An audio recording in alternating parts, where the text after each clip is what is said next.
बिस्मिल्लाहिर्रहमानिर्रहीम। अस्सलाम वालेकुम। आज हम पढ़ेंगे सूरह इराफ रुकू नंबर 13 का उर्दू तर्जुमा।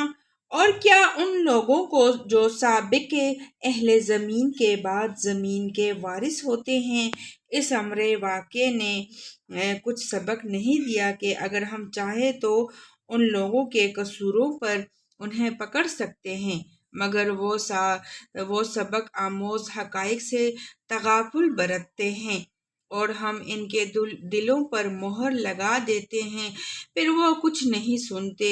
ये कौमें जिनके किस्से हम तुम्हें सुना रहे हैं, तुम्हारे सामने मिसाल में मौजूद हैं। इनके रसूल इनके पास कुल्ली कुल्ली निशानियां लेकर आए, मगर जिस चीज को वो एक दफा जुटला चुके थे, फिर उसे वो मानने वाले ना थे।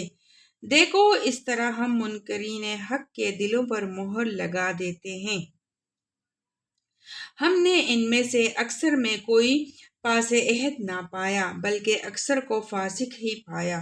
फिर उन लोगों के बाद जिनका जिक्र ऊपर किया गया है, हमने मूसा को अपनी निशानियों के साथ फिरौन और इसकी कौम के सरदारों के पास भेजा, मगर उन्होंने भी हमारी निशानियों के साथ जुल्म किया। बस देखो कि इन मुफसिदों का क्या अंजाम हुआ। मूसा ने कहा, ए फिरौन, मैं कायनात के मालिक की तरफ से भेजा हुआ आया हूँ। मेरा मनसब यही है कि अल्लाह का नाम लेकर कोई बात हक के सिवा ना कहूँ।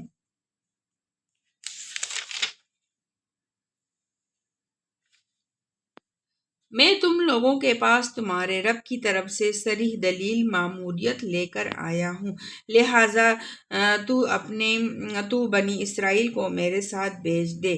फिरौन ने कहा, अगर तू कोई निशानी लाया है और अपने दावे में सच्चा है तो उसे पेश कर। मूसा ने अपना असा फेंका और यकायक वो एक जीता जागता अजदहा था। इसने अपनी जेब से हाथ निकाला और सब देखने वालों के सामने वो चमक रहा था। अब इसकी तफसीर पढ़ते हैं।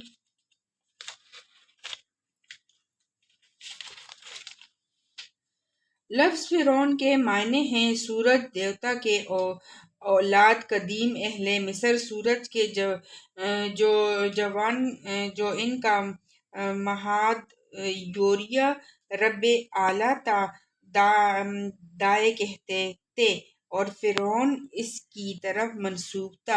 ये किसी एक शख्स का नाम नहीं था, बल्कि शाहाने मिस्र का लक़ब, जैसे रूस के बादशाहों का लक़ब ज़ार और ईरान के बादशाहों का लक़ब किस्रा था।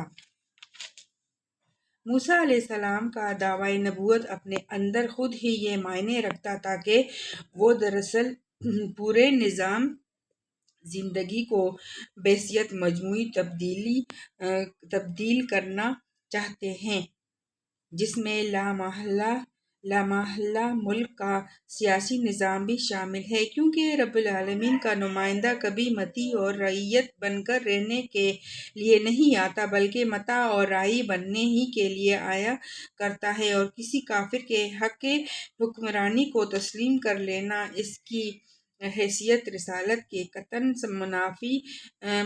मुनाफी है। यही वजह है कि हज़रत मूसा की ज़बान ने रिसालत का दावा सुनते ही